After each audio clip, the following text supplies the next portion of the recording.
welcome back to Screen Heroes. We are back in our normal studio after the great flood of 2017. Okay. That's what I'm going with. No, Sure. We are back, though, in our studio for those who like to watch the show or join us live on Tuesday nights on Twitch. If you don't do that, you totally should, because it's lots of fun. You can chat with us. I am Derek. I've got my hosts, Ryan. Hello. And Ray. Hi. How you guys doing? Doing all right. Yeah? How are you? I'm doing good. Doing all right. Glad to be back for another episode. And this week we're going to be talking about Mel Brooks. We'll be talking about mainly movies that he directed. He's acted in so many. We can't really cover that in an episode. But true. Because most of his roles are cameos. He's a lot like Stanley, where he is more known for his, real life persona than he is any others. So he cameos in a lot of things. And he has a really unique voice, so he does a lot of voiceover work as well. And it tends to be just a couple characters. So yeah, he was that really round big robot in the Robots movie. Yes, he was. Which was a fun surprise, because when I saw the movie, I didn't know that he had voiced a character in it at the time. And that was a fun little surprise. Was there any news this week that you need to talk about? Or? So, small thing happened today. Small for us, but kind of a big deal for his family. Sherman Hemsley died today of the Jeffersons. He was found this morning dead in his 70s. That terribly sad. That is sad. Long life, talented actor and comedian, breakthrough for black entertainment in the 1970s. So he lived a cool life, and sad to see him go. But, Absolutely. There was another celebrity death yesterday, wasn't there? Sam Shepard, the Sam playwright, Shepard. passed away. Mm-hmm. Yeah, he passed away yesterday. So you know what they say, that it comes in threes, so, Who's number 3? Sam I guess Shepard we'll find out tomorrow, unfortunately. is more known behind the scenes than he is in front of as a playwright, and a lot of fellow actors, I guess, were really just very torn apart over it. Yeah. Yeah, it was a bummer. He wasn't particularly old. I think it was 73. Yeah. I think is what he was, which that's not young. it's not young, but it's not Considering even the average human's living until 80 now. life expectancy 77, 78 in the United States. So Yeah. my philosophy on life is, if you can at least hit that date, then you're hitting, the expected. But it's still sad either way, no matter what. Definitely. I guess in the more number crunching news, Sony Pictures is still not doing particularly well. They lost $86 million last quarter. Jeez. While They're going to sell probably, I imagine, in the next 2 years. They're probably going to... But to who? Disney. They could get a lot of really good properties out of that. You think? Yeah. Ghostbusters is a huge property alone. And that's a Sony and all property. the Spider-Man stuff, of course. As much as, the House of Mouse has some really intense rules, getting blessed by their hand gets you good pictures, so it's not a bad thing to sell to Disney if they would. Yeah. We'll have to kind of wait and see, because last quarter did not include Spider-Man. Yeah. And will not have included the Dark Tower, for example. Right. So, there's a chance they'll rebound a bit. It was better than last year's quarter, year over year. But they're still, while other companies like Disney and Warner Brothers are all doing very, very well, Sony Pictures is not. So, just kind of an interesting little thing there. Next week, we are going to be talking about the Dark Tower. We're not done with news. Done with news? No. Okay. The new photo of Domino dropped. That's true. Yeah, you can hit up our Instagram for that, at Heroes Podcasts. Yep. So Deadpool 2. Yeah. What do you guys think? I think it's really cool. So in the comics, Domino is an African-American black woman who has albinism. So, and she paints on the black on the one eye. In this, it kind of looks like she has vitiligo, the disease where patches of your skin are lighter. So I like that it works the other way around, that it was just I thought it was really cool. A lot of people are saying she looks like Barf from Spaceballs, and I think that's kind of insulting because I don't think she does at all. Foxy Cleopatra from Goldmember is another one that I've heard. That's a little less insulting. I mean, feel like it's still mildly racist. Yeah. Oh no, it's definitely racist, but it's Yeah. not as insulting as saying you look like John Candy, may he rest in peace, was not the most attractive person in the world. I don't think they're saying she looks like him. No, it's just the white. The design. No, I understand the connection. I'm just Makes saying. sense because, black dominoes have white spots and white dominoes have black spots. So I think it's a cool little twist on it. The outfit seems, depending on what they do with her powers, the outfit seems appropriate for I don't Domino. know much about the character, to be honest. So. Domino's mutant abilities is she has the best luck in the Yeah. world. So she's an expert marksman because of it and all kinds It'll of be stuff. really good in the Deadpool universe, I think. It'll be there's a lot of cool, fun things that stuff. they can do off of that, yeah. But I mean, she has a romance with Cable a lot. Yeah. I mean, Oh, okay. Yeah, that's why she's in it. Fox changed She's up. a little young for Josh Brolin, though. She is. That's how Hollywood casts them. Okay. But if you are a fan of Deadpool and X-Men, you know that they changed up Negasonic a lot. They did. And they changed up Vanessa / Copycat a lot. So, Which they already kind of ruined Copycat in the first movie. They did, so. yeah. There's no way she could go back and actually be Copycat. She'll just always be Vanessa now. But changing Negasonic's not that big of a deal No. since she's a much lesser known character. But that's just it. That's my point. Like, if you have an issue with Domino being changed, there's Yeah, precedent yeah. for it already in the in the Domino movie. in the Deadpool movie, so it's fine. Yeah. And then one more thing. Speaking of Deadpool, though, Ian McShane. Go ahead. I was just gonna say on the Deadpool thing. They kind of forced Ryan Reynolds to do more, to allow the stuntmen to do more of the work and less of his own stunts for the sequel. So I guess he was getting himself hurt. So they basically told him to let the stunt guys do And he their didn't thing. pull a Viggo Mortensen. It was just Break like, his toe and get the best shot. yeah, just like F you, I'm doing this anyway. No, I mean I think he's got a kid now and stuff like that, so he probably cares a little bit more about those types of things, and Maybe. he wants the movie to be successful, and the movie will be difficult.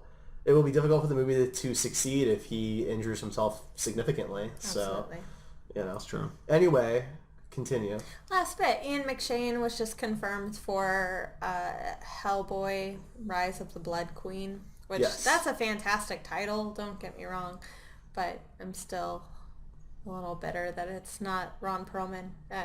That is just straight up petty bitterness. Like, I'm not going to deny it. I want reboots for so many things, but not Hellboy. Ian McShane, for those who don't know, is in the first season of American Gods. He plays Most Blackbeard recently. in Pirates of the Caribbean on Yes. Stranger Tides. He's done quite a few things, but he's been in the geek community. This is nothing new. No, it's not. I was just saying that recently he did the first season of American Gods, and he's featured heavily in it. Yes. So if you'd like to see some of his more recent work, that would be something I would point you to. So that was all. Great.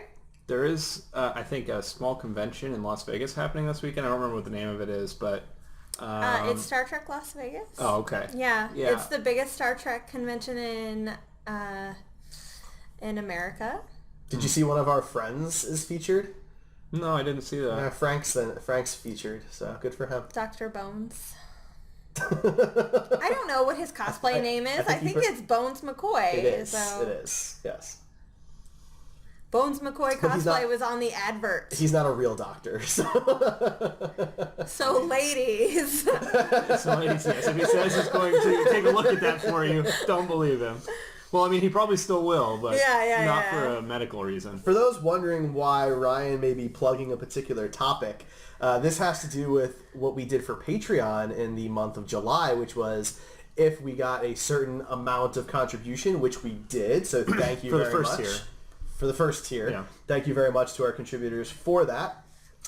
If I said anything in reference to a particular fandom, then I would have to... I was hoping you were going to do it. sing music from ABBA. Yeah. And so I've got my lyric sheets here because it turns out I actually know very little of ABBA's music. I just in my head thought I knew He knows more of one it. song, I know to be one exact. song, yeah. And he just knows the chorus of it. Yeah, I'm realizing that I think because I was thinking of Asia, not ABBA. Okay. Asia, and I do know more of Asia's music because I do have. Good God. That's kind of weird. I have one of their. Okay. I have one of their LPs. So okay. That makes me want to quote 40-year-old virgin, but that's so dated now. Like that's such an offensive quote at this point that like I just can't do it anymore. It's all good. Anyway. So that's that. Good for Ryan and I. Nobody pledged for second and third tier, so I do not have to write a love letter to The Rock. That's right. No, but we do have a Patreon, patreon.com/podcast. Sure to listen for that. Yeah, but I thought maybe you could kind of tell people. You want me to dive into that before we even talk? Yeah, let's talk about Mel Brooks. People are here to listen to the topic, not to our Patreon pitch. If they want, they'll hang around and listen to that. All right, fine. Go ahead. All right, so first up, we're going to talk about the producers. And well, do you want to explain to people kind of how we broke this up? And how sure. So usually when we feature a person or, you know, we talk about our top whatever, we kind of divvy up the work, and I will be presenting to you producers and History of the World Part 1. And then Derek's going to take care of Nope. Young Frankenstein and Blazing Saddles. That's right. And your Spaceballs and Robin Hood. Mm-hmm. We pretty much are leaving out Silent Movie and High Anxiety. Yes. And Dracula Dead and Loving It. And 12 Chairs. Yes. So. And Spaceballs, the animated series. We can talk about that. Okay. And the History of the World Part 2, Jews in Space. Which I was very sad was never made as a Jewish person. So... But we might be getting Spaceballs 2, The Search for More Money. It's currently in pre-production, so... But it has been for a couple years now, so we'll see. We'll see. All right, well, so then go ahead, Ray, why don't you kick us off then with the producers. Which the producers are you going to talk about? All right, so I'm going to talk about the 1967, but I'm also going to talk about the 2005 one, because I really love that one. What's so funny? Oh, in chat I asked what everyone's favorite Mel Brooks film was, and so far we've got Blazing Saddles, to which Ryan was very meh about. And then we also got movie, Robin Hood Men in Tights, which I actually just watched really recently because it's great. And that just made me chuckle because of how recently I watched that one. So, all right. Derek is a huge fan of coincidence, so I do enjoy it cracks him up. Coincidence and puns. Yes.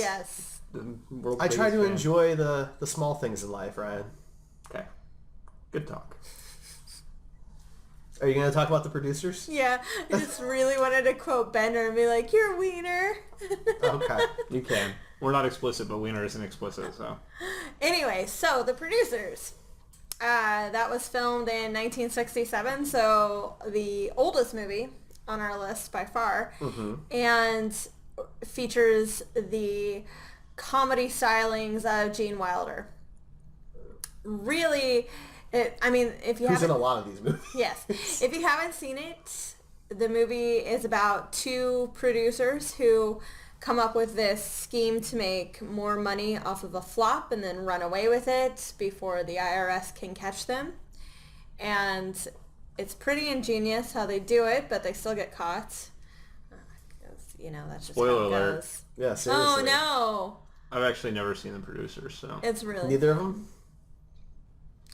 So you say just asking. Neither of them, because in 2001 there was a Broadway musical where Mel Brooks redid the whole thing, had Nathan Lane and that one guy killed a guy in a car wreck. Matthew Broderick, yeah, that's it. Star, and Little Ferris Bueller. Yeah, little Ferris Bueller. Little cable guy. And well, I guess he wasn't the cable guy, but. In 2005, he redirected the movie, and there's a 2005 version of the Broadway musical. Did he direct that one? I did. I thought he just produced it. I'm pretty sure he directed it. I'm pretty sure he didn't. Ooh. Derek's going to look that up. Anyway, keep going, Rachel. IMDb is also fairly confident. John Barrowman stars in that. Are you going to check that out with IMDb real quick? No. You're good. You're he good. has proof, because we were at a John Barrowman panel, and he talked about it. And then the curtain fell on him. And the curtain fell. Yeah, that was sad. Anyway, moving on. Yes, producers, hilarious. Gene Wilder really, like, he didn't have too much work before this that was notable. This really stood out, and he played a very high functioning, anxious person, very neurotic, and I mean, now we would diagnose those tendencies as some sort of mental disorder, probably 2 or 3 of them, but back then it was, haha, let's poke fun at the weird guy, and it was great. Gene Wilder did such a great job, and when I saw the 2005 version, I didn't know if Matthew Broderick was going to be able to fill his shoes and be just as fun and neurotic, but he totally was. He did such a great job, too. He played it a little more mousy than Gene Wilder did, but... Matthew Broderick is a pretty underrated actor, in my opinion. He really is. I'm surprised he didn't get more work. Yeah, I completely agree. It's sad to think that, like, he peaked in his teen years, but he has a great singing voice, so he does Broadway work all the time. He was wonderful in The Lion King. Yeah, he was grown-up Simba. He was great in Cable Guy also. He was. So, yeah. I'm a mega fan of that movie. So. Leslie Mann, not so much, but Matthew Broderick and Jim Carrey, top-notch. Probably Jim Carrey's best movie, in my opinion. Really? Mm-hmm. Well, that's for another day. But yeah. That would be a fun one to talk about, actually. Now, yeah, that's a huge reference to that one movie. I can't remember the name of it. Now, You're welcome. Talking about Gene Wilder, I mean, he's kind of a favorite of Mel Brooks, as was Madeline Kahn. You see, everybody wants to give Tim Burton crap for always hiring the same actors, but directors have been doing this since the 60s. Like, it's... But maybe it's less noticeable with others because Tim Burton's style is so specific. Like, Mel Brooks' movies are all over the place. They all look different. They all sound different. Well, Gene Wilder's characters were all drastically different. That's true. Especially in the 2 movies that I'll be talking about. So, I mean... Yeah, you've got 2 Gene Wilder films. Johnny Depp in a Tim Burton movie is basically the same. Every time. Every time. Fair and enough, that's the complaints. That's the and even outside of Tim Burton movies, a lot of the time. It's the same. Well, I don't know about that. If it's a blockbuster, like, his Tonto was pretty bad. Yeah, we don't talk about that. I feel bad for Armie Hammer, who played a really good Lone Ranger, but his Tonto was bad. Yeah. Anyway, that's The Producers. Okay. I really enjoy it. I think it's not his best work as a director, but it's definitely one of the fun ones. So it's not your favorite Mel Brooks movie? He did not peak at 1967. That's all I'm saying. Fair enough. Okay. Well, then I guess I'll go next if we want to go chronologically. I don't know It about doesn't that, matter. Okay. Well, next then I will do Young Frankenstein, which was 1974. Also stars Gene Wilder and Madeline Kahn, who I love. And this movie is my favorite Mel Brooks movie. This movie also got adapted to a musical, which is really, really good. So they had to add some scenes, and there's some really great musical numbers that they added to it, and it's great. So you have an opportunity to see it. Didn't Megan Mullally originally play Madeline Kahn's? I have no idea. On I the don't know who Broadway that show. is. You're getting pretty obscure there. Yeah. Will and Grace. Yeah. She was really? also in Parks and Rec. Yeah, she. Sorry. Tammy too. What was the name? Megan Mullally. Oh. Married to, Ron Swanson. To Ron Swanson. yeah. To Nick Offerman. Yeah. No. I didn't see it on Broadway. I saw it here in Kansas City. Oh, okay, my bad. So I can't answer that for you. That's totally fair. If someone's gonna take over Madeline Kahn's role, like Megan Mullally is pretty awesome. So. They could do worse, yeah. Yeah. Anyway. But anyway, so Young Frankenstein has a really solid cast outside of Gene Wilder and Madeline Kahn. You've got Peter Boyle, who most people probably know him from Everybody Loves Raymond. Yes. He played Ray's dad. But this was, obviously a very different kind of role for him. He played Frankenstein's monster, and much younger. And Marty Feldman plays Igor, which is just a wonderful incarnation of that character. Like this movie is my favorite version of Frankenstein, just across the board. I love the whole thing. You talked earlier about how much I love puns, and there's just a ton of that in Mel Brooks movies in general, but specifically in Young Frankenstein. So one of my favorite things that he does really well in this is the dialogue, because there's so many of that, comedy of errors mismatched back and forth. The Froderick and Igor instead of Igor. Why isn't it Froderick Frankenstein? Yeah. It's Frederick Frankenstein. Yeah, it's yeah, just I like that kind of stuff. It's really good. I'm a dialogue guy. It's what I love most about movies, and so this one, just the story is great. Seeing it in black and white is a lot of fun. And I was always like, I was confused when I first got the movie because I bought it, and the back of the movie shows all the scene clips in color. And so I bought the movie and I put in the movie, the whole thing's in black and white, and I'm so glad that it is, because I definitely think that adds to the tone and the style of the movie.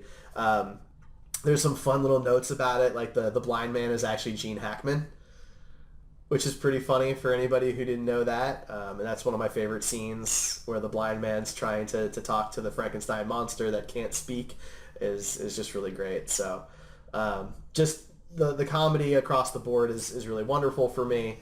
The set designs are really cool because they couldn't just shoot this anywhere, you know, so they had to, there's the castle and there's the staircases, and you've got the whole little village and the cemetery, and there's all these different spots. The classroom, the college classroom at the beginning of the movie where he's teaching the lecture, and so I really feel like they did a really great job, and considering it was only his third directorial movie, the budget couldn't have been anything amazing, so I think it makes it that much more impressive. In interviews, Cloris Leachman always says that it's her favorite role because it's the one she can still play if she wanted to. Right? Yeah, they kind of aged her up in that one. Yes. Yes, definitely. And I didn't get the horse joke until I was a little bit older. I got it younger because my dad explained it to me. Oh, yeah. and I always found that funny. I thought I kind of knew the in joke because I didn't know it was a joke really until he explained it to me. But yeah. Yeah. And then the musical number with the monster is so good.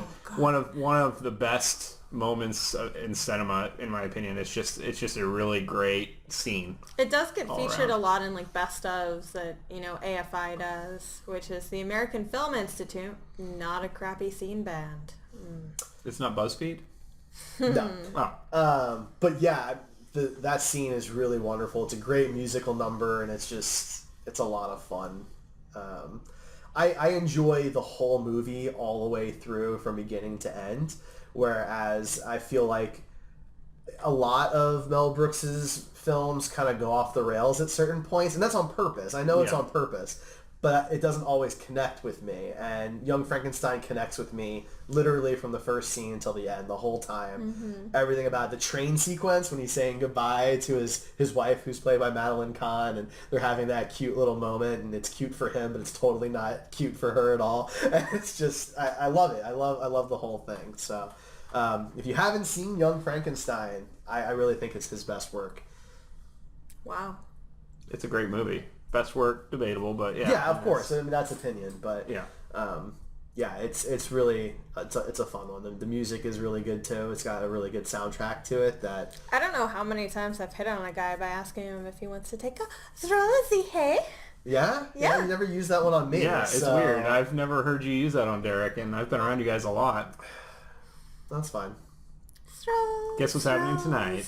I make a lot of Young Frankenstein references. Late at night when it's time for bed, sometimes I ask her if she wants some warm milk or Ovaltine. You go, I do not. Okay. While she's singing and it goes to the cue for the chorus.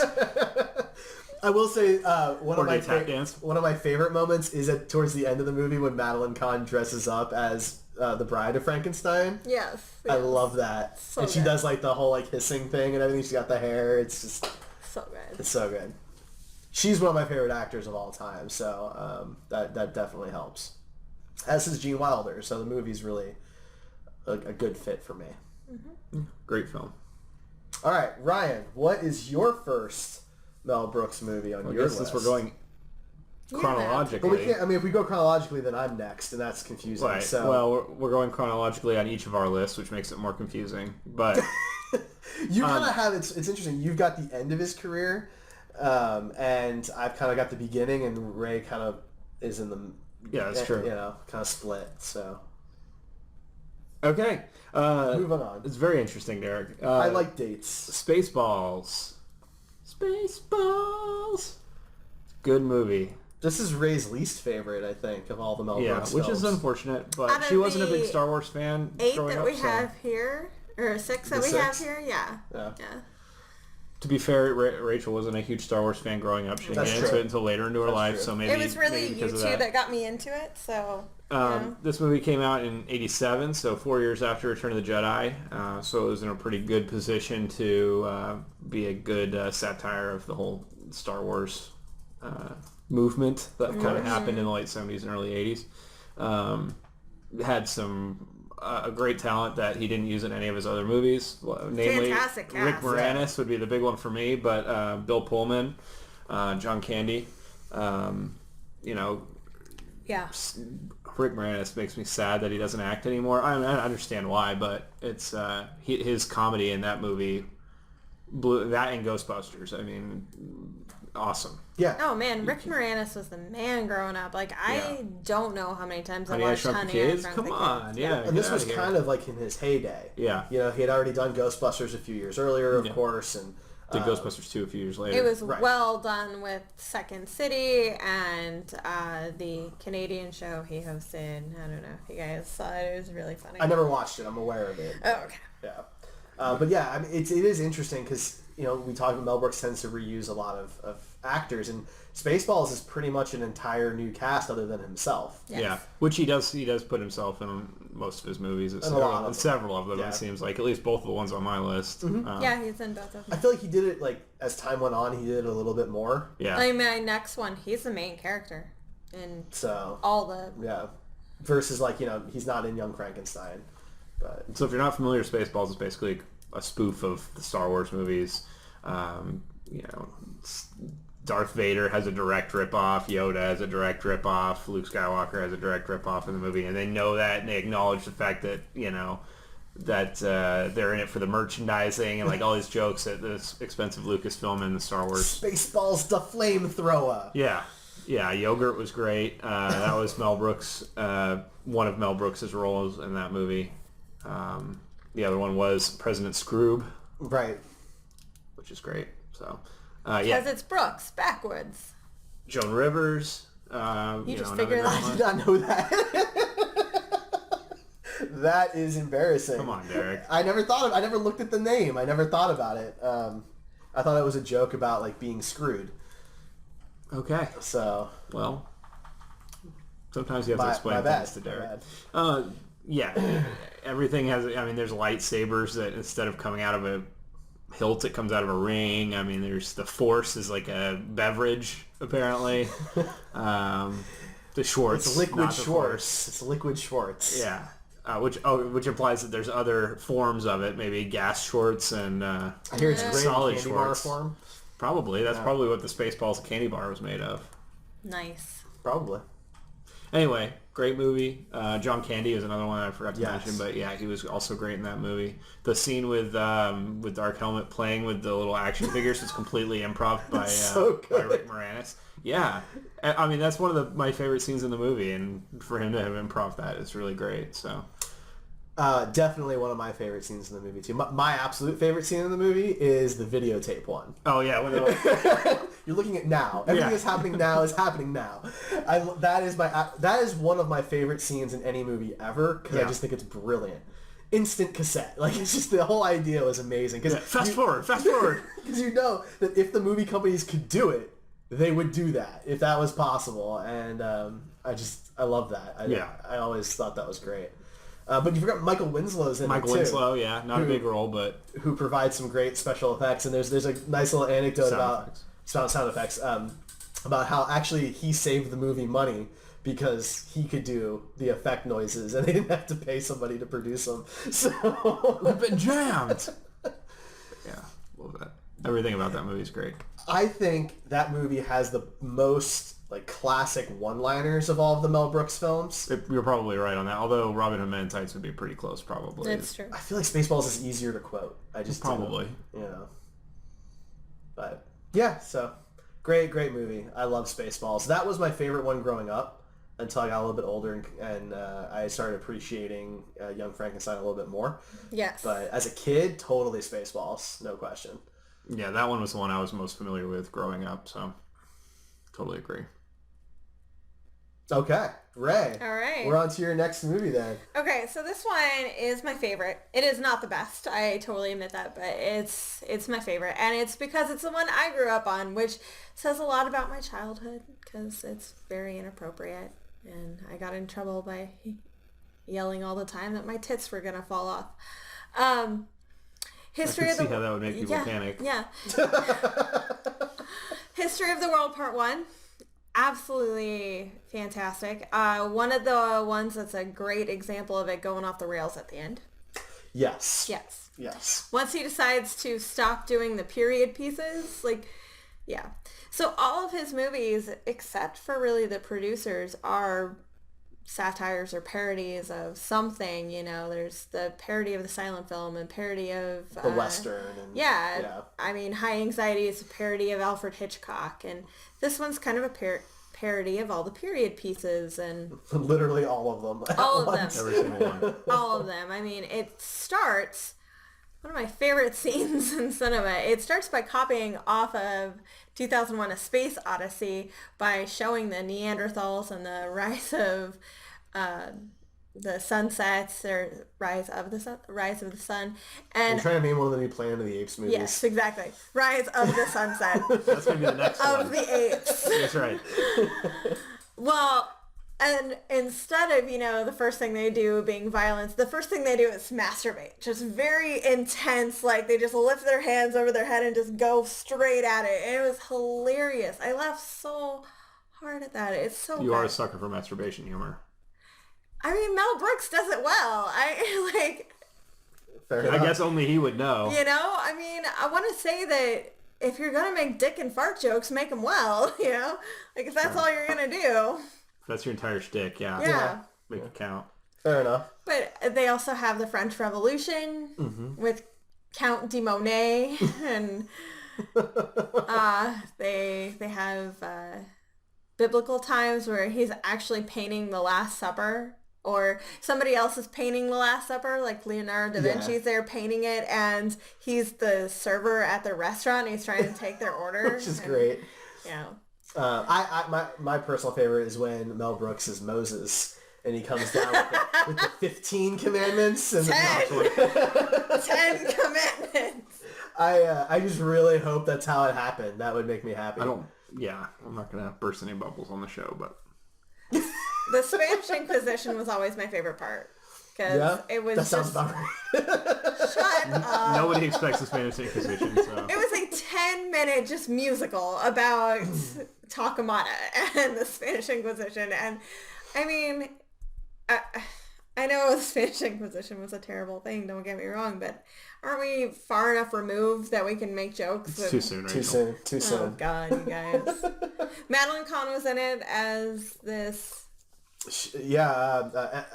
Empress Nympho, I think is her name. Yes. Yeah, that was pretty funny. And she usually plays some kind of sexual being in her movies, so.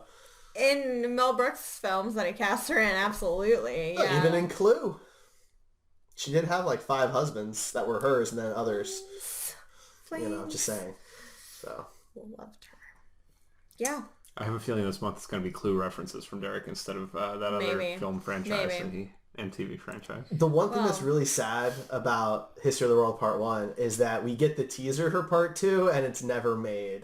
Yes, they do have... That's in several movies that have in Spaceballs too, right? Yes. Well, but Spaceballs just has the throwaway line. History of the World Part 1 has like a trailer for Part 2. I mean, it's Jews in space and they actually show the spaceship and there's Stars of David. It's great.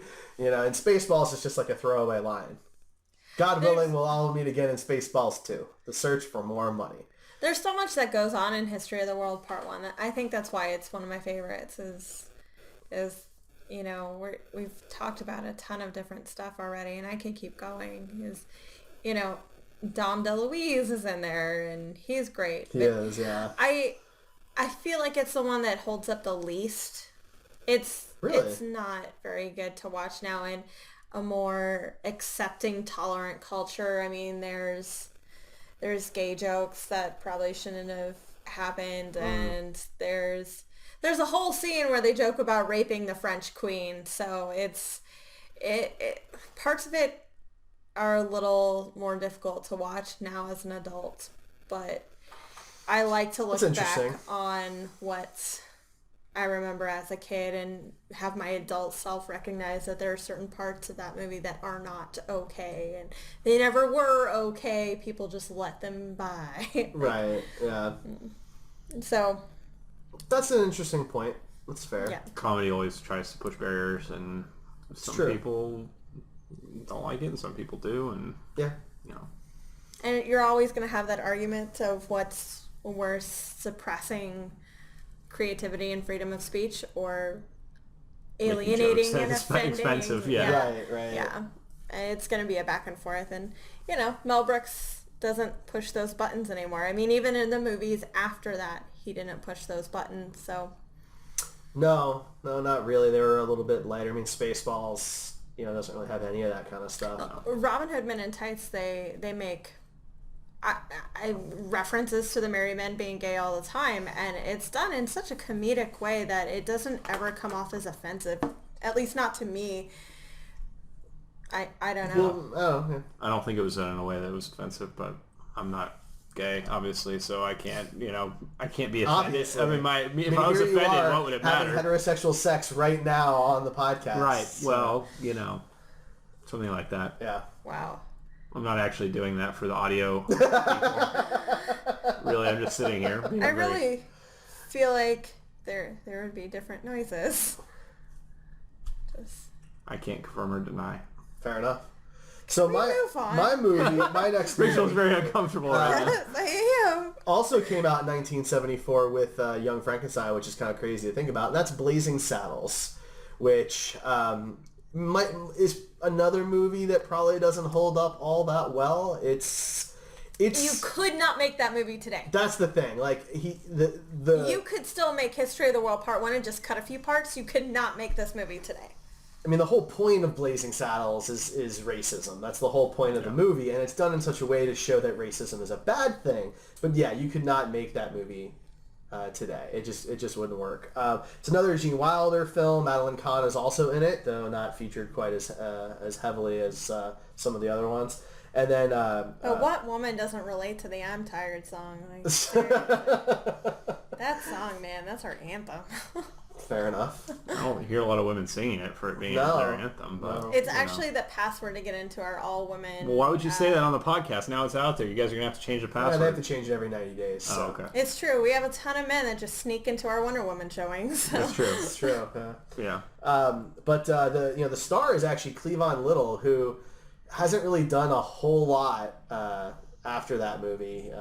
He did a few things before that. He was in Vanishing Point. And I thought he was great. I actually think he's one of the best parts of the movie. I think he's absolutely a fantastic lead and carries the role really, really well. I mean, he has most of the dialogue. Mm-hmm. While Gene Wilder is great, his contribution to the film is much smaller. And so I was always kind of sad that he didn't do more stuff. But Blazing Saddles is my perfect example of a movie that doesn't know when to end. And this movie goes off the rails more than any of the other Mel Brooks movies because they end up going to the movie to watch the movie, which is what they did in Spaceballs, but not as well. Like, Spaceballs perfected it, right? But, at the end of Blazing Saddles, when there's the big riot and they end up going out of their stage onto another one and they start, breaking into the cafeteria where the people are, and it just explodes from being a movie to being, like, about the making of the movie, and are these really do they know that they're characters? And then all actors? of a sudden Dom DeLuise is choreographing. Sounds like steam escaping.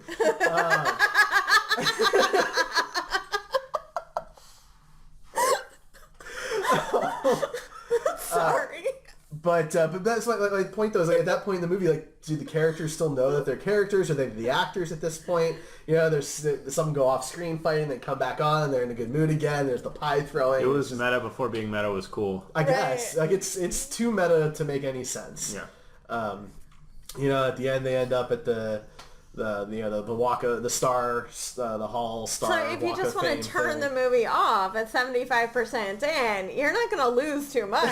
Like, you still get the whole story. Basically, like, after they set off the dynamite, and all the fake town starts collapsing and they go after him, you can stop right there, and it's great. But it's kind of like Rocky Horror Picture Show. Like the drugs, kicked in too hard, and they didn't really know what to do at that point in the movie. The runtime was too low, so they had to pad it. Yeah, pad it a little bit, probably. Yeah. I don't know. But one of the reasons I love Blazing Saddles, it's still one of my favorite movies, is that has a lot to do with the costuming and the sets and things like that, because it really looks like a Western. Gonna help that poor man? They're so very dumb. But so much about it is really, it's bright and it's vivid. I love the costume that Little is wearing the whole time. That kind of tan cowboy suit is just... Oh, he looked so cool. So I could never pull that off. I think you could. Yeah, you think so? But Mel Brooks is in it. He plays the mayor who always gets a warped paddle in whatever that game is called. The paddle ball? Paddle ball. Yeah, there you go. And it's ball in a cup. It's just a lot of fun. Harvey Korman, of course, is, I guess, really the co-star of the film, really. I would say, and plays just a great bad guy. Yeah, he does. A really, really good bad guy till the very end, and that's wonderful. Gene Wilder plays a incredibly different character from the one he played earlier that year in Young Frankenstein. And from producers. They're all three incredibly different. Very drastically different characters, which shows what kind of actor that he is. It was really, and really if we didn't know that already, then... Yeah. I think we had a pretty good idea. But that was really, these two movies, Young Frankenstein and Blazing Saddles, were my real introductions to him as an actor. And, Charlie and the Chocolate Factory. Willy Wonka. Yeah. Willy Wonka. How dare you, Derek? We're on a movie podcast right now. To be fair, the book's called Charlie and the Chocolate We did Factory. get a comment in chat saying that someone's favorite scene is from Blazing Saddles. Sweet. Oh, yeah, when the sheriff, when the new sheriff is showing up to the town. On a personal level, I actually did something similar to that in a duet that I did in high school in forensics. Because there was a duet I did with my buddy and my buddy Tosin, and I had to say that word a lot, and I refused to say it. So he said it in exchange, he would kind of cut me off and say it, like we balanced it out well, and it's kind of I got the idea from Blazing Saddles. So, do you think that was your comedy peak? That was not comedy. Okay. That was a very serious duet. We ended up in a physical altercation and stuff. But it did bring a little bit of levity to the beginning of a very serious and intense little play. So Answer the man. Was that your comedy peak? Yeah, I still think my question is valid. Obviously, it was my steam escaping joke on this episode. Yeah, I think that's true. It's all downhill from there. I've never seen Rachel laugh that hard at anything. Ever. I'm not a happy person. No, this she's doesn't not. happen. Can't confirm. Anyway, what are you guys' thoughts on Blazing Saddles? Oh, I love Blazing Saddles. It's great. So much fun. It was actually one of the first movies the three of us all watched together. Mm-hmm. We watched it down here in the basement while we were all working on costumes. Oh, yeah. And we didn't really work on costumes. We watched the movie because it's a good movie. That's what it ended up being. Yeah. Yeah. Plus, cutting foam gets tedious, so... It does, that's true. You get little spots all over your hands from the permanent marker. You burn yourself with a hot glue gun, and Or you get glue all over yourself. Or on the table. And then you're unhappy with your helmet sizing. Just take the damn thing apart. Well, because it just kept shrinking every Okay, step. Derek, It got we're not talking tighter about and tighter. cosplay. Jeez. All right, well then let's move on then, Ryan, to your last film. Yes, my last film, 1993. I think kind of the last film of the... he made other things, but nobody really talks much about any of his stuff after Robin Hood Men in Tights. And so that was kind of his last... Really, last parody, last satire. I think that was his last major production, right? Because he only directed one more movie after that, and that was Dracula Dead and Loving It with Leslie Nielsen, who is another comedy guy that I absolutely loved. But I've seen the movie, and it was no Naked Gun. I'll tell you that. So. Oh. Well, the never. What does that mean? Okay, so I never really enjoyed the Naked Gun movies. I didn't. I'm sorry, guys. I just didn't. But it's probably too dumb of humor for her, because it was some dumb humor in those movies. But the truth is, if you're saying that it's no Naked Gun, that means it's not even anywhere close to being a Mel Brooks movie. It's better than Naked Gun 33 1/3. I actually like Naked Gun 33 1/3. Really? Yeah. You like that one? Yeah. I mean, it's not my favorite one of those movies, but I thought it was the weakest one. I think I like that one because I actually saw that one in theaters. Oh yeah. I remember my parents took me to that one. And maybe not the best choice, but I never saw it. I don't remember how old I was at the time. It was probably fun. Fair enough. But anyway, Robin Hood Men in Tights, parody of Kevin Costner Robin Hood movie that came out, I think, Thieves. within a year or so of that, somewhere in there. Fun fact: Sean Connery was the king in the Kevin Costner movie, and he wanted to be the king also in Robin Hood Men in Tights, but he wanted to do it in drag. And also he wanted to get paid $1 million, but all that money was going to go to some charity, and they couldn't afford him. So that's a shame. Yeah. That would have been fun to see, actually. That would have been a nice little connection. Yeah. But we did get Patrick Stewart, and that was pretty fantastic. Yeah, we could take him as a, slightly worse second. But Sure. I mean, it would be nice to have Sean Connery because Patrick Stewart was so busy filming that one show. That show. Yeah, God, that one show. I can't ever remember what it's called. That, he couldn't wasn't very dedicate good, more though. of his time. I know I didn't like the show that much. I was kind of disappointed in the show. Do you think his role was that small because of his schedule? Oh, totally. That show really took over his whole life. Yeah, I get what you're trying to do, but from a legitimate question standpoint, you think they would have expanded the role for somebody else? Probably. Maybe. Really? I mean, maybe if they had a better Because the whole point is King that Richard doesn't have a lot to do in all of the Robin Hood fairy tale. However, King Richard was a real person. Robin Hood was a real person. They could have changed up the movie if they had an actor. But the whole premise is that he's not there, and so these guys are in charge and ruining everything. Yeah. So if he's there, then what's the plot of the film? It's a Mel Brooks movie. We don't put that much thought into it. Right. I do. The beginning was the Crusades where they were with King Richard. I guess they could have shown the Crusades, but that would have been very expensive. I mean, they already did show the Crusades. He was in the Crusades. That's where he met Isaac Hayes, a chief's dad. They didn't show the Crusades. They showed a prison. Right, but that's where King Richard was. No, I know. So I'm saying it would have been expensive. He's just shutting you down. It's not very nice. I'm just saying it would have been expensive to show the Crusades because then you have to show battles and you have to have more people. Oh my God. He was where King Richard was. He went to battle with King Richard. King Richard could have been in the prison with him. It would have been fine. But they would have saved $1 million anyway by not having Sean Connery, so maybe they can use some of that money. I don't think they saved $1 million, but they saved probably a significant amount of money, I imagine. But I thought we're talking a lot about stuff that's not in the movie. Yeah, that's true. Not relevant at all. Robin Hood, go. Yeah, good movie. Cary Elwes. Cary Elwes, yeah. He's always good in everything. I mean, they should have put him in more things. This is my favorite role of his, actually. Is it? It is. Not Wesley? Princess Bride? It's not. Look, I love The Princess Bride. Princess Bride is absolutely one of my favorite movies. But the cast, the group is so strong together that I don't think any one of them particularly stands out much more than the others. I think they're all great. But in this one, he's the lead, and he leads the whole film, and he's really wonderful throughout the whole thing. So it's my favorite role of his. Okay. I mean, you're allowed that opinion, but I think it might be wrong. So yeah, I mean, Cary Elwes is great. You got Dave Chappelle at 19 years old. Oh, so young. He's so young. I think that was his first role in anything. Tracy Ullman. You got Patrick Stewart, which you already mentioned. Lots of names now that are more popular than they were at the time that movie was made. Absolutely. Just a brilliant comedy. I think that it being his last kind of film that anybody can name is okay because it's right up there with his greatest. I mean, you could put it in the top 3 and nobody would bat an eye, probably.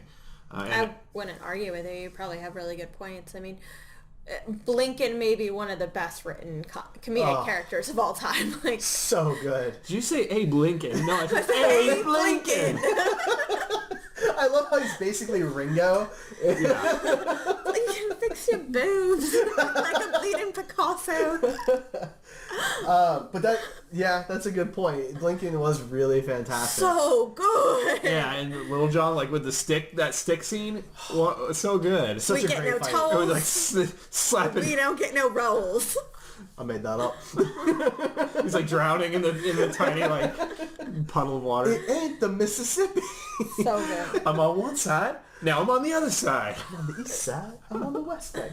Yeah, so good. We're just gonna quote the movie for the rest. It is very quotable compared to some of the other ones. For me, not quite as much as Spaceballs, but it is a very quotable movie. I don't know. I bet the three of us could only recite that one from start to finish than we could any of the others. Probably. I could do Spaceballs. Right. All right, do it. Say it right now. Sorry, Derek. What's the first line? I want you to read the crawl too. Like, you have to have the crawl memorized. She went from suck to blow. Sorry. Anyway, even in the future, nothing works. No, but Robin Hood Men in Tights has a lot of really great visual gags. You know, like the creek scene, for example. The mole that keeps moving. I have a mole. Oh, good. And like that's one of his best acted lines in the whole movie too. Like you really believe that he has no idea that that's there. But even like when he earlier on in the film when he's saving Chu and he's got the arrows and they're all attached to each other, like just stuff like that. I really love like the small things, like when he goes to stroke his goatee and like all the hair falls out. Like what the hell? Like just small things like that you never imagine popping up. It's just really good.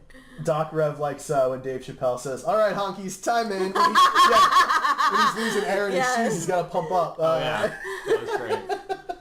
I really wanted a pair of those shoes after I saw that movie. Yes. So I'm not surprised. No. Did you have one? No. I really loved that at the same time they also parodied the fact that there was rap music for every movie back then. Like Addams Family, Space Jam, like they all had a rap, and the rap is so good. And Mel Brooks wrote all the music, or wrote all the songs for that movie. Really? So. Oh, that's great. I didn't know that. Also, that movie made Gene Siskel of Siskel and Ebert. It made his worst of '93 list. Well. Are you kidding me? Nope.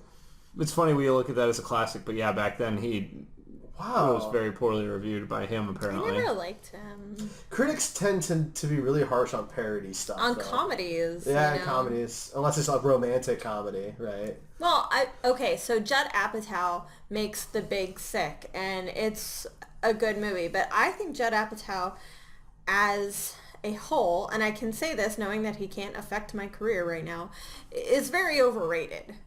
I think Seth Rogen doing dick and fart jokes is just overrated because he does them in every movie. But The Big Sick is getting recognition. I don't know why. I haven't seen it, so... But I don't know how we got to that. Well, because you said romantic comedies are more heralded. The path that we took to get here. Well, romantic comedies aren't. I mean, for the most part, rom-coms are just as, panned as everything else. But okay. Sorry, The Big Sick is getting like a lot of remark, not meant for like in-depth analyses. Judd Apatow sucks. Okay, you heard it here, folks. Ray's not a fan. Anyway, no, I'm really surprised that it was critically panned like that. But it is interesting that he wrote Mel Brooks wrote the music. I love that opening rap. I think it's really, really fun. Yeah, all the music in that movie is great. Yeah. He did the musical before it was. Before he could redo it on Broadway. Right. The scene where he's like doing the shadows behind the thing with the boner joke. Sword. Yeah, the sword. So funny. So good. That was great. The fact that there's an audience makes it 10 times better. That they sit down, that they've popped corn, so good. So here's a legitimate question about the film. Oh, here we go. So at the end of the movie, the locket breaks and the key falls in the lock. Call the locksmith! And then it doesn't work. Does that mean that the key was for something else? I never looked into that as a kid. I mean, probably. But I don't know what you're looking for with this answer. Well, because the whole point was supposed to be that they were, meant to be together. It's her true love and all that kind of stuff. But what if that's not the key that was supposed to unlock it? A, where is that key? And B, what was that key supposed to unlock?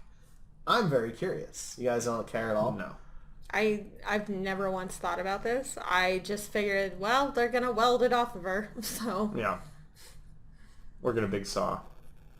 Okay, I was very interested in that. I thought that was kind of interesting. You're that they cute. Just kind of the way your head works is adorable. I think you're a little weird, but whatever. Normal people didn't think about that. Normal people? Yeah. All right, well, what are you going to do? I'm not going to do anything. Thanks for asking, though. Any other thoughts on Mel Brooks, his movies, anything like that? he's a hilarious guy. He seems like he is very genuine and kind, and I wish he was making more stuff. Yeah, I'd always love to see anything else that he would have to offer. There's always rumors he's working on different things. Like I said earlier, Spaceballs 2 is supposed to be in the writing process, which would be really wonderful to see to a certain extent. A little sad at the same time, of course, because John Candy is no longer with us, and Joan Rivers. Joan Rivers is not. Yeah, she died as well, and of course, Mel Brooks is probably too old at this point to reprise his role, which is why he hasn't directed in so long. So Rick Moranis isn't acting, and there's nothing getting him to come back. Cause he did do a charity something thing recently. It was a big Canadian comedy charity event, but I think it's kind of an exception though, because it was for charity, and it was his home and things like that. Yeah. So I don't know. It will be interesting to see. Obviously, Bill Pullman is around. And he's still acting, so he just did Independence Day, and before that he had a TV show. So Daphne Zuniga is still an actress. People just don't care about her, which is sad. Princess Vespa. No, I know who she is. Okay. I didn't know she was still acting. Yes. So there you go. So I mean, they could do something. I don't know necessarily what that would be, but the movie's 30 years old now, so a lot of that cast is just no longer here. So yeah, it's tough. But I don't know. Do you guys have a least favorite Mel Brooks movie? I mean, none of the ones that I'm familiar with are bad, so I can't really... Yeah. It would be very difficult for me to pick a least favorite of the ones that I'm familiar with, because I like them all. I mean, there are some that I'm just not really in the mood to watch all the time. I couldn't watch Young Frankenstein every single day. I couldn't. I'm sorry. I really have no desire to ever rewatch silent film or silent movie or High Anxiety. They were funny for what they were, but there's a reason why we're not talking about them right now. I actually really didn't like Silent Movie. That makes sense. I didn't really... I get what he was trying to accomplish, but it just wasn't for me. So... Well, the silent films were slapstick anyway, because you had to be over the top without words. And... Yeah. But that was the thing. Like, those movies did what they did because they had to. Right. Rather than these other genres that did what they did because they wanted to. And his parodies of these other genres worked because he was making fun of these choices that everybody made. Whereas the silent films, they were that way because the technology kind of forced them to be that way. Right. And so it just didn't really work for me because at the end of the day, he just made like a mediocre silent movie. So. Yeah, when you just have a visual medium and nothing else, of course, you're going to gravitate towards the comedians like Charlie Chaplin. Like that guy was a physical comedian before there was such a thing, and of course the camera loved him. All right, well then, Ryan, why don't you tell us what this new plan is for our Patreon? Okay, so I have two things regarding Patreon to talk about. The first one is that we're going to start doing a new Patreon video. We've been trying to do Patreon videos and failing. It's so difficult to get us all together in one room. We're gonna try something new. So what we're gonna do is, if you're not on Patreon, it's one of our rewards. I mean, no matter what tier I think it is, you get the Patreon video. The video, yeah. It's supposed to be every month. Yeah. Which we're gonna try and stick to now. We're basically going to for this first month. What we're going to do is for August, we're going to probably next week, we're going to come up with 2 or 3 movie scenes that we think are iconic movie scenes, and we're going to throw them into our chat, and we're going to take votes and have somebody pick a scene, and that scene we're going to try and recreate, spending no money and nothing but Derek's time.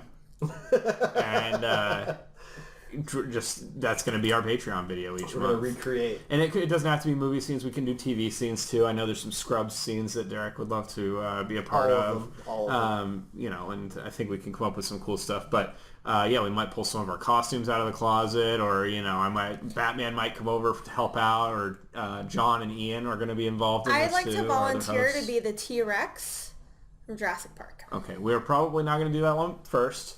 We don't have the CGI budget for that. But we will probably do it at least up for vote. But every month after August, we're going to actually send a poll out to the patrons and have them be the ones that pick it. So if you want any say in the movies that we do, contribute $1, contribute $5, $100, you know, whatever. Every little bit helps. Every big bit helps too. Because of the flood, we have to replace a couple of things. Not much, but we need to get some new lights because some of ours are underwater and things like that. So, Doc Rev wants a scene. This would be an original scene where Ray is saying that The Rock is the greatest actor. Wow, people really want that. So two people. No, Derek wants that too. Yeah, three people. Three people. That might happen. We'll figure out another way to get that to happen. Me and Derek want that to happen as much as Doc Rev wants that to happen. So that will happen one way or another. It may not be acted out. It may be in text form, but we'll figure it out. Now, for next week we are going to be talking about The Dark Tower, which is the new Idris Elba, Matthew McConaughey movie that comes out this weekend. There are no women's in it, by the way. None at all. It's those two guys and like a kid. Yo. And that's the movie. And a tower, so I hear. Maybe the tower is... A woman? A woman? I don't know. Cool. I'm good with it. Anyway, next week's episode, as far as format goes, was probably going to be a little bit different because I am not going to physically be here. So we're going to try a couple of things. So Ray and Ryan will be here, and I am going to call in. And I'm very confident that this is going to work. So it's not going to work. It's tune going in to work. Tune in for the flaming dumpster fire. It's going to flaming dumpster fire. Kind of redundant. Ian's just over at the house all the time now. So. And he's seeing the movie, right? Yeah. So yeah, it'll be great. It'll be great. So one other thing on the Patreon. Oh, okay. Sorry. We did a kind of a reward system last month. Derek kind of touched on it. I thought it was fun, and we ended up getting a little bit more money, which is ultimately the goal. We're not hiding that fact. So I think that for August, we'll do the same deal. If we get an additional $20 or four. It was 4 new patrons at whatever level they want. If Derek mentions Star Trek, again, we're going to stick with our fandoms. We're going to do it. No, not agreeing to it for September. Well, it's too late. You already agreed to it. We have a Star Trek episode. Okay, well, then what's another fandom that you mentioned? Okay, Rachel, what's another fandom that we... I mean, we could pick a particular actor, like Will Smith. Okay, Will Smith. We'll do that. If Derek mentions Will Smith, then Derek has to write when does 500... Bright come out? Doesn't matter. Derek has to write a 500-word report for our website about why Nicolas Cage would have been a better Rocky than Sylvester Stallone. And in the same time period? No. I think it should be, Nicolas Cage should be a better choice than anybody. Yes. And especially better than Sylvester Stallone. Basically why he would be... Sorry, Big Will. Not happening. I'm just not gonna mention Will Smith. Okay. Well, then don't spend your $20, people, because Derek has just refused it, so it doesn't matter. Thank you for thinking about giving us your money, though. Derek just wants to ruin everything. I do. I ruin everything. It's true. But yes, give us your money anyway, and Derek, we will goad him into saying Will Smith at least once because he's a brilliant writer, and even if he doesn't write it, then Rachel will edit something to make it seem like he wrote it, and she will make it especially embarrassing. A deal is a deal. Of course, I would write it. Yeah. See, so Rachel won't edit it too heavily, but yes, we're gonna do that. I mean, she reviews most of my work. Exactly. It's always good to have a second set of eyes. Maybe a third if I get to look at it too. Sure, if you want to. Anyway, yeah, so the first $20, and beyond that, we'll work out some other stuff with Rachel and I, of course. And eventually one of these months we'll switch it up because Derek is going to be getting the short end of the stick 2 months in a row. Well, Doc Rev wants you, Ryan, to write about why Jack Black is the greatest actor. Okay, well, that may be the next reward. We'll work on that, but... or maybe that may be the first reward for the next month. Why Jack Black would be a better Peter Venkman. Oh, do you see?